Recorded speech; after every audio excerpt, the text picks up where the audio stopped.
Իսակով Պողոտայի բոլոր երթևեկելի հանգույցների շրջադարձային մասերում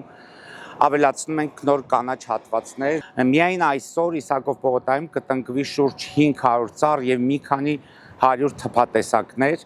ինչպես նաև այս տարածքների մեջտեղի մասում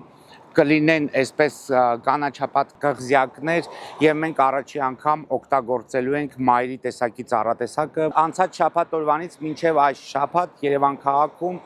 այս գծային տնկարկների մասով, փողոցների ձևավորման մասով տնկվելու է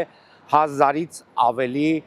արժեքավոր եւ գեղազարդ ծառատեսակներ։ Շաբաթ օրը կմեկնարկի Դավիթ Անհախտ զբոսայգու ավարտված մասի վերահիմնման աշխատանքները, որին ներկա կլինի նաև Երևանի քաղաքապետը, հյուրեր եւ ցանկացողները կարող են մասնակցել քաղաքային ծառատունկին։ Մենք տարեց տարի